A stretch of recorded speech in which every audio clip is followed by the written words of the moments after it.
Assalamualaikum dan salam sejahtera. Dalam video ringkas ini, saya akan menerangkan tentang topik privacy and surveillance atau privacy dan pengawasan dalam era digital masa kini.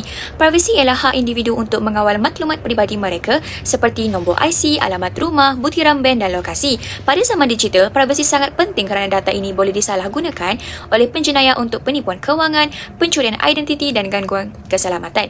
Di Malaysia, privacy dilindungi melalui undang-undang seperti Akta Perlindungan Data Peribadi 2010 atau PDPA serta kawal selia oleh agensi seperti MCMC dan Cyber Security Malaysia. Surveillance atau pengawasan bermaksud aktiviti memantau, merekod atau mencecak tingkah laku seseorang. Ia terbahagi kepada beberapa jenis. Yang pertama adalah pengawasan fizikal melalui CCTV, pengawasan digital seperti di komputer, telefon dan aplikasi, dan yang terakhir adalah penjejakan lokasi melalui GPS atau aplikasi mudah alih. Walaupun pengawasan membantu meningkatkan keselamatan, ia juga boleh disalahgunakan sekiranya tiada kawalan yang jelas.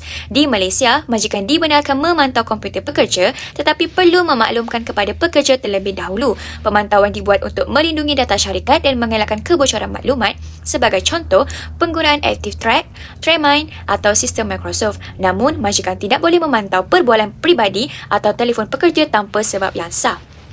Kerajaan pula menjalankan pengawasan atas tujuan keselamatan awam seperti kamera jalan raya, ANPR, pemantauan sindiket jenayah dan kes keganasan.